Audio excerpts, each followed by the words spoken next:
Hey there, cats and kitties. I am the Blues Man, Johnny Blues, and with this video, I'll be discussing my thoughts on episode 21 of the anime series, Shokugeki no Soma.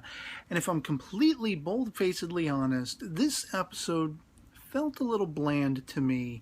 Didn't get me as into the thick of it as some of the episodes previous, and, in the long-standing running of this series, so far that's been few and far between any time running across an episode that didn't quite leave me pumped or amped and everything like that. It's only happened once or twice throughout the course of 21 episodes. So, but that isn't to say that this episode didn't have redeeming qualities to it. Of course, we're picking up right where we left off with Soma being very much asleep on his stool in the midst of this, preliminaries to the autumn elections.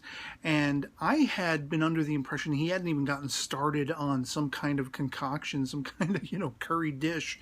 But in fact, he actually had, and it was timed to become aromatic, kind of woke him up out of it, stirred him back into action because of this slow simmering, dish that he had, this concoction he had. And of course, Akira is there to sense all of the different fruits and vegetable ingredients that he can detect via the aroma coming out of it, but he has a sense that there's something underwriting it, and we don't actually find out what that is, some secret ingredient, if you will. And of course, then we sort of transfer for the rest of the episode over to the B group with Megumi and everything like that, and Jiggly Jello Hojo, whose name I forgot last episode discussion video. I couldn't, remember what her name was, and more dialogue from her, especially in referencing Megumi and kind of being threatening toward her. She is looking, I think, for a, partner, a female partner equivalent that she might be able to go after the men in the culinary, sort of occupation, who are always giving her trouble and everything, as we saw, calling back to her past in a previous episode and such. And Megumi, she was like just a standout character in this episode for the skills and the prowess we finally see, in preparing, I think it was monkfish. I might have that wrong, but, it was something she learned the process of actually carving this thing up.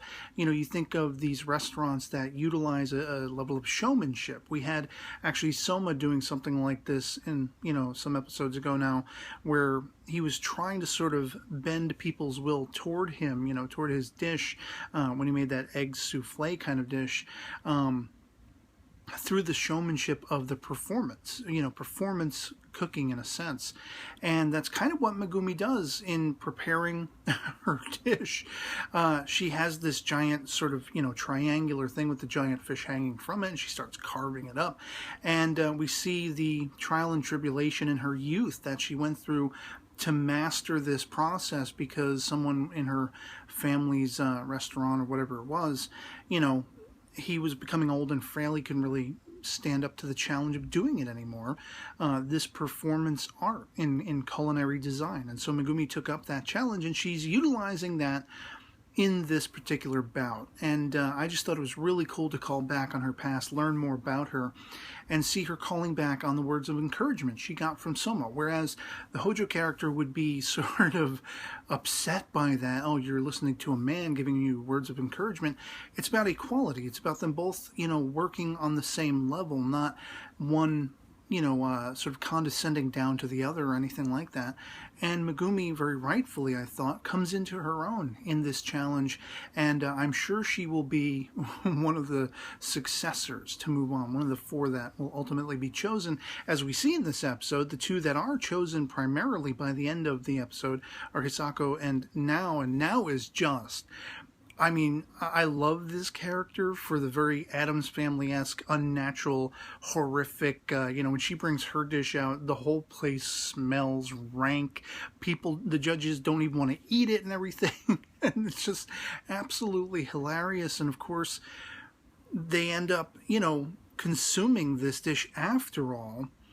And they are wowed with just the rankness of the aroma, of the odor, if you will. That's encompassing the entirety of this auditorium.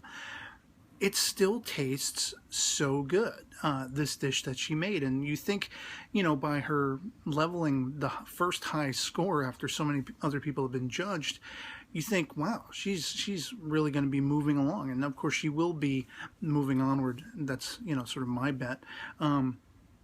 But she's sort of reveling, falling back on her own haunches, and, you know, reveling in the idea of, oh, I've beaten Hisako. But Hisako hasn't gone yet at that point, and when she finally does, we find that she has definitely created a dish to, you know, the piece de resistance, if you will, because you have the guy on the panel who looks like Shinji's father from Evangelion all of a sudden macking out after tasting this, and one of the other judges is like, you can do Kung Fu movie now, you know?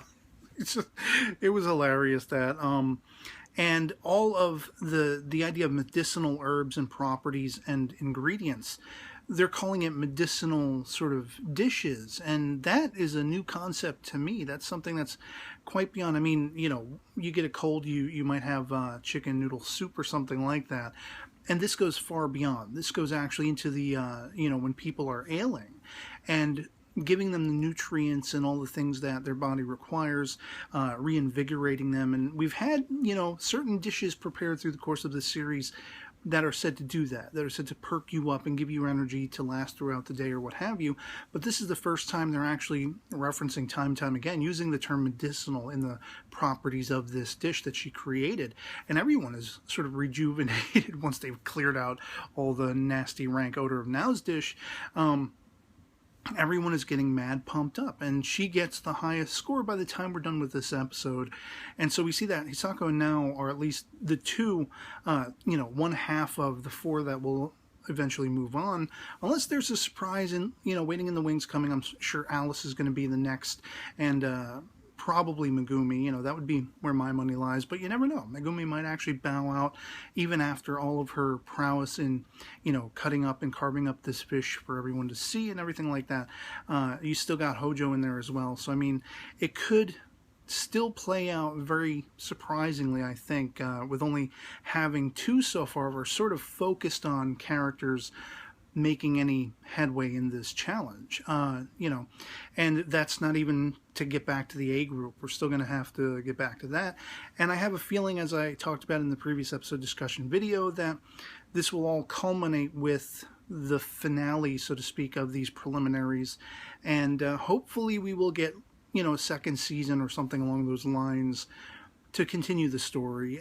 If we don't, I may end up taking a look at the manga. I've had discussions along those lines, and have been really mulling over whether or not I want to do that, because I do love watching, you know, the anime and everything, and I don't want to necessarily get into the manga if it's going to spoil me ahead of time. I know people, you know, when they hear, oh, this is a new show that's going to be debuting, it's based on this source material, light novel, manga, or otherwise, people like to really jump into the manga and the light novel and experience it, and sometimes have the discussion from the perspective of someone familiar with the source material. And I prefer to do the opposite. I prefer to not be spoiled in any way. I want to be able to judge an anime on its own merits. And then sometimes afterward, I'll go back and I'll check out, you know, the manga or light novel material, whatever the source material was. But if it looks like there's the potential for a second season, I may still avoid, you know, the manga and everything like that, depending on how long it looks like it's going to be. But in any case, I'd love to hear from you guys in the comments below what you thought of episode 21 of Shokugeki no Soma, if you've seen it, if you enjoyed it. If not, why not? Let me know in the comments below. Love having the conversation with you guys. And otherwise, that'll be pretty much it for me on this. Hope this video finds you well, and I'll catch y'all later. Peace.